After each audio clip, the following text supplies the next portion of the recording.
essential human need. Remember, without it, you won't survive. Without a roof over your head, you need it to survive, to exist. Do you understand the implications?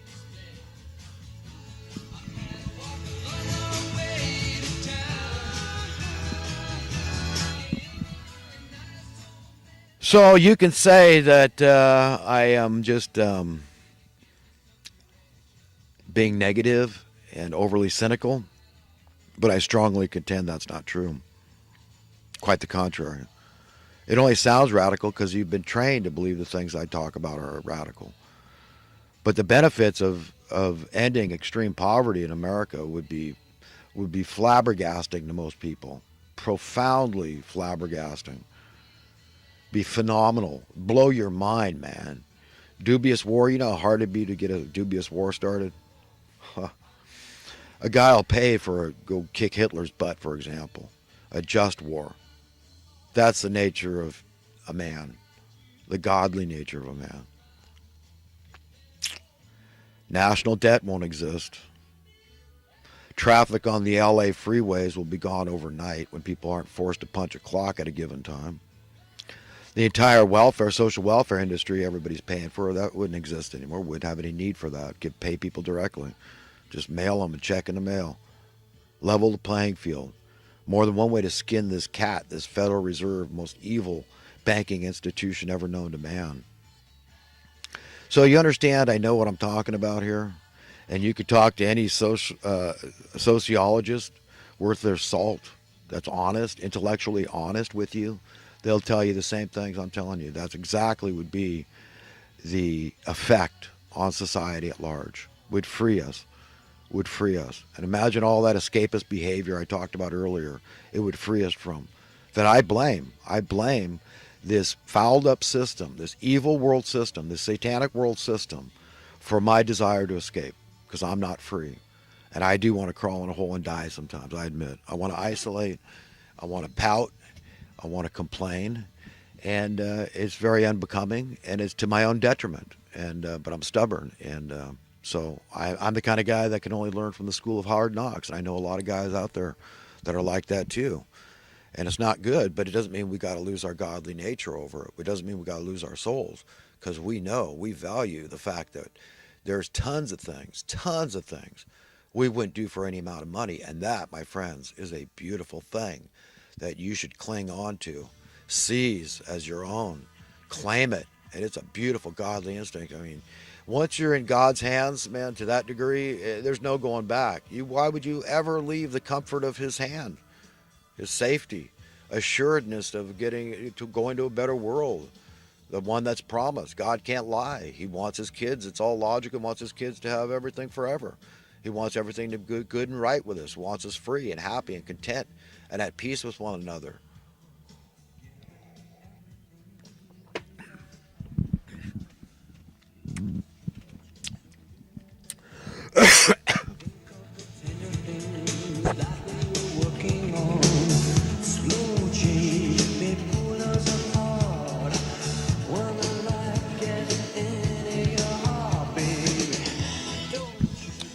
So I think I should be about done pontificating, but I was just talking about the benefits. So you see how your numbers would go up. So if we took this Tobin tax, a small fee from every trade out there, and it just went to a fund to pay down the national debt, to end poverty, then your taxes go down. Nobody's worried about work. Everybody needs to be found, if you can only work 5 hours a week, okay, at a productive job, building houses or providing clean water to the public, or something useful and something productive, working in a factory even, until we get machines to take over all that work, working on a farm. I mean, there's all these really important, useful jobs that we could be doing. The only thing is would have to do them a lot less of the time, because you think about all those jobs disappearing in the welfare industrial complex, all those social workers, in the law enforcement, all the attorneys, judges, et cetera, clerks, and all, jailers, it goes on with the criminal industrial complex, and the dubious warfare industrial complex, all these people twiddling their thumbs with nothing to do. In the debt industrial complex, 25% of Americans purportedly, some 25%, are employed in the financial services industry in some capacity. So what are you going to do when you solve that one problem and you don't have any more desperate poverty in the land? I mean, I see it as clear as the light of day. Why can't other people see it? Maybe they will start seeing it and start explaining it. Preachers out there, I just, we're in this thing together, folks. I need things to get better for you, for him, for her, for all of us together. We got to move together in concert here as a species, as a race, as a civilization, as a family, the family of man. That's how God wants us to see this paradigm. And so we should definitely care about your children as well as my children, his children, her children, all of us together in the new generation, and leaving them something that they can say, wow, my generation, my parents, they really stood up to the evil forces in this world that wanted to keep on this trajectory, to keep the status quo establishment, direction going in the land with the ever-growing wealth disparity. And we've all just been trained to accept it as inevitable, and the ever-growing poverty. I saw Rob Dew recently came up with some fake news. All the statistics, even the mainstream media, can't hide from the fact that poverty, by virtue of the fact that homelessness has increased, is on the rise everywhere in America. And Rob Dew came out with talking about abject poverty is down. I'm thinking, what in the hell? Where did he get that report from? That's absurd. It just, oh my God. I don't even think I bothered to leave a comment because I was just I can't deal with some stuff. I used to write long rambling comments and try to correct people and excoriate them at the same time for their stupidity and their willful ignorance or confusion, whatever. But now I do this video series every week, and I say what I have to say, get it off my chest, and hey, it's a good American thing to do. But all those benefits I talked about are real. Okay, just remember this. The worth of your currency will go through the roof, and that is the way to free us from these money masters of misery. They've done nothing but debase our currency. That happens artificially. They've got to force that to happen.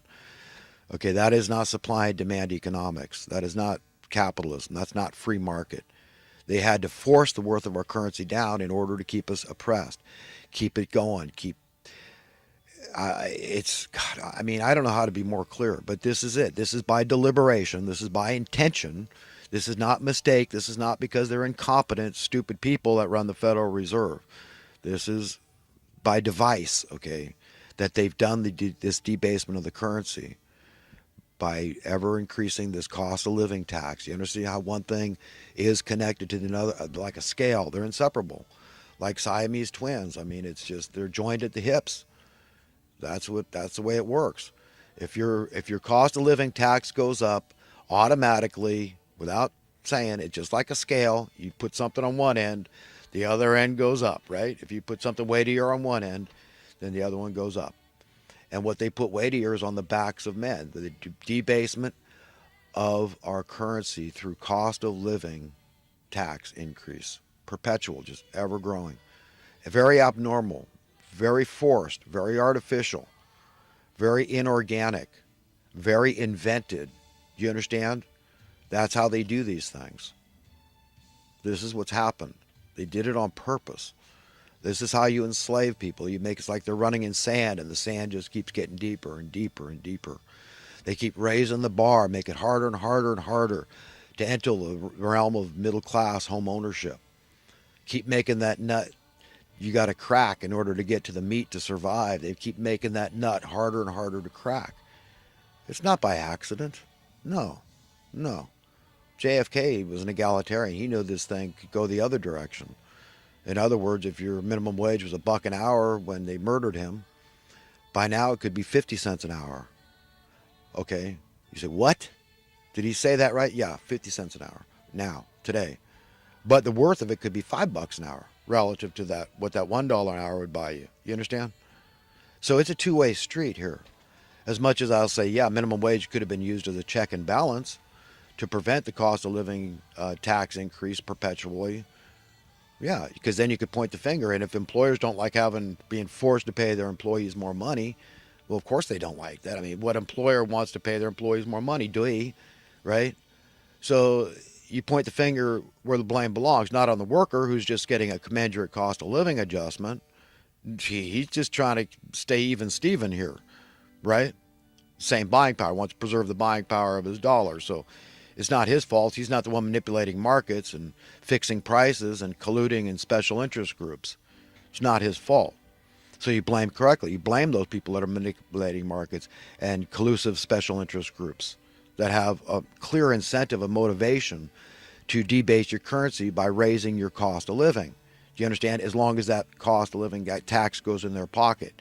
So the motive and incentive is very clear, inarguable.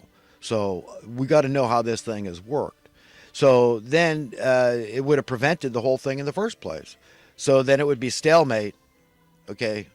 If they can't raise your cost of living tax and you're just going to, checkmate them every time they do, then there's no incentive for them anymore.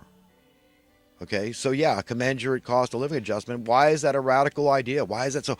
Oh, well, you should allow this, and you should accept this, and people will say, oh, you should just work hard. If you work hard in America, you will get ahead. I hear Owen Shroyer, young guy in his 20s. I mean, give me a break, man. Okay, so all right. So let's say, whatever your definition of hard work, because smart people will tell you don't work hard, work smart. That's what they'll tell you.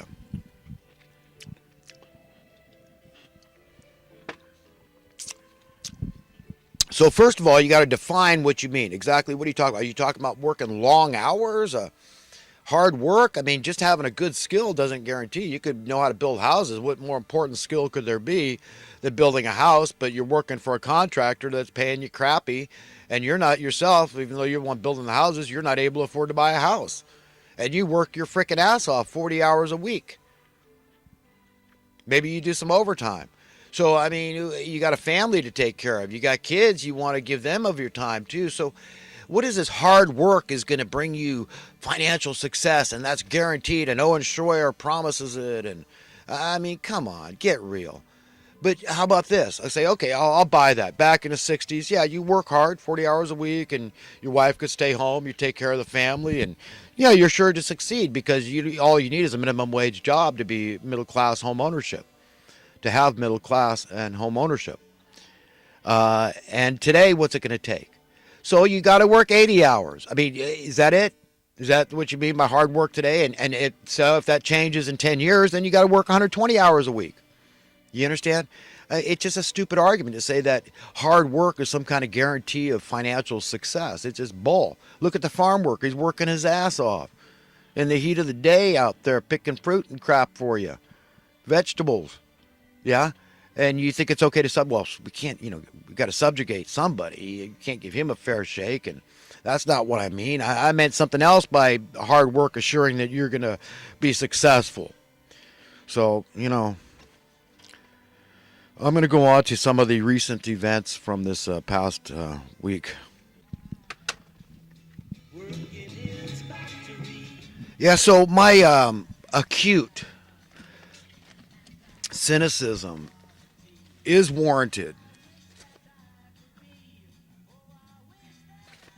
Incontrovertibly so, I contend. And, this idea that, yeah, if people aren't dying out in the cold, okay, and they don't have that, point a finger at and say, look, you either pay these exorbitant rents and mortgages or you're the next in line. You try to go get welfare and Section 8 and HUD, and there's no help. There's no guarantee that you're going to get help. Okay, that's the way it stands right now. And it's been like that for a long time. Even though you as a taxpayer are spending $50 billion a year to subsidize housing to make it affordable for those that can't afford their housing costs. That's what I mean about the welfare industrial complex. Get rid of it. I mean, you'd see that market correction come. I guarantee, I promise, with everything I know about economics and real estate, you'll see a market correction overnight. Landlords scrambling to bring their prices down fast enough. Okay, and only the really well-established landlords would survive in that scenario. and you'd see home ownership go through the roof. You'd see this trend in California reversed overnight, where we've got more than half the people now can't afford to be homeowners in California. And that percentage keeps growing as I speak. So I do know what I'm talking about here. Okay, because if people weren't living in fear of homelessness, abject fear, okay, very real, tangible, palpable fear of homelessness, they're not going to pay that. That's a lot of burden. You keep thinking, oh, let's see how far we can push this envelope. How much, will they pay for rent? And they're forced to go get welfare. They're forced to go get food stamps. They're forced to go try to get other welfare. What do you think? So who created the poverty? The government created the poverty by legitimizing things like the bailout of '08. They said, well, what's the cause of homelessness here? It's unaffordable housing. What would have happened to housing costs had they not allowed that bailout to take place? Housing costs would have plummeted. That's the market correction.